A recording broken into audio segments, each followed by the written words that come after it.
మన రక్షకుడు పోషకుడని యేసుక్రీస్తు వారి పరిశుద్ధ నామములో మీ అందరికీ నా వందనములు.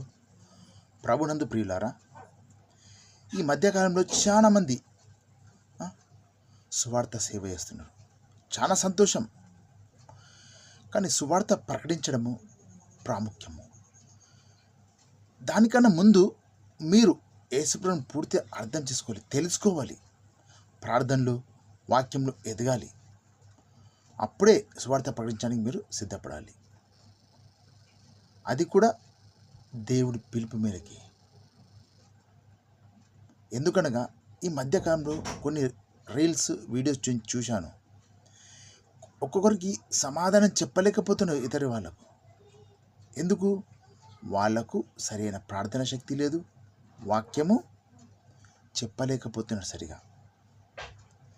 కావున నా విన్నపం ఏంటంటే, దయచేసి మీరు ఫస్ట్ ప్రభు అంటే ఎవరు, ఏమిటి జాగ్రత్త తెలుసుకోండి.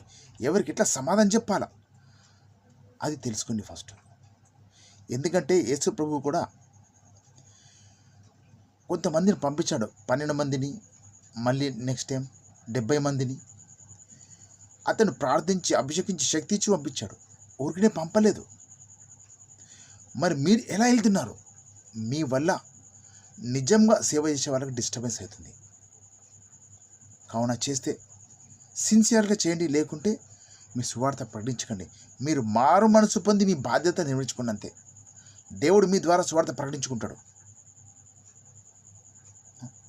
దయచేసి గమనించగలని యేసయ్య నామములో వేడుకుంటున్నాను.